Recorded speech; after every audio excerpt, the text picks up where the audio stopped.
ఇవాళ రేపు cinema talkies కు పోయి సినిమాలు చూసే పబ్లిక్ మస్తు తక్కువైపోయారు. చాలా మంది పలక ఫోన్లలోనే కొత్త కొత్త సినిమాలు చూస్తుర్రు. ఒకప్పుడు పెద్ద హీరో చిన్న హీరో అనకుండా ఏ సినిమా వచ్చినా టాకీస్ల కాడ జాతర నడుస్తుండే. కానీ ఇప్పుడు అసొంటి పరిస్థితి ఏం లేదు. గట్టిగానే లాస్ అవుతుర్రట టాకీస్ల ఓనర్లు. అందుకే అందరూ కలిసి పంచాయత్ మూవ్ చేసిర్రు. పాండ్రి వాళ్ళ కథ ఏందో చూద్దాం.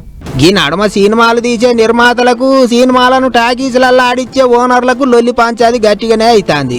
చిన్న సినిమా అయినా పెద్ద సినిమా అయినా టాకీసులకు ఉత్త కిరాయి మందమే పైసలు ఇస్తానరట. గట్లయితే ఎట్లా గిట్టుబాటు అవుతుంది? వచ్చే లాభాలలో కూడా మొత్తం అంత పర్సెంటేజ్ ఇవ్వాలి అంటున్నారు సినిమా టాకీసుల ఓనర్లు. గానడుమ గిదే ముచ్చట మీద పంచాది పెట్టుకొని టాకీసులు బంద్ పెడతామన్నారు. ఇప్పుడు మళ్ళోసారి గదే లొల్లి నడుస్తుంది. వచ్చే నెల 4వ తారీఖున మెగా హీరో రామ్ చరణ్ హీరోగా చేసిన పెద్ద సినిమా విడుదలైతాంది. గా సినిమా నుంచే పర్సెంటేజ్ విధానం అమలు చేయాలని అడుగుతాండ్రు.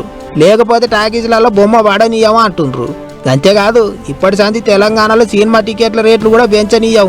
ఒకవేళ పెంచుకోమని సర్కారే పర్మిషన్లు ఇచ్చినా సరే టాకీసుల ఓనర్లు పెంచము అంటుండ్రు. పబ్లిక్ టాకీసులకు రావాలంటే టికెట్ రేట్లు తక్కువ ఉండాలి అంటుండ్రు. ఇప్పటికే పెద్ద సినిమా ఎప్పుడెప్పుడు వస్తుందా అని అభిమానులు గట్టిగా ఎదురు చూస్తాండ్రు.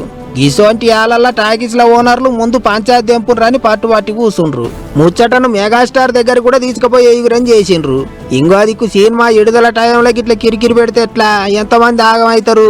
టాకీస్ల ఓనర్లు ఏమన్నా ఉంటే కూర్చొని మాట్లాడుకొని సమరస్యం చేసుకోవాలి, సమస్య పరిష్కారం చేసుకోవాలి అంటుండ్రు ఇంతమంది. మరి ఆఖరికి ఏం చేస్తారో చూడాలి. పెద్ద సినిమాకు పెద్ద తిప్పలే వచ్చింది కదా అనుకుంటారు చాలా మంది.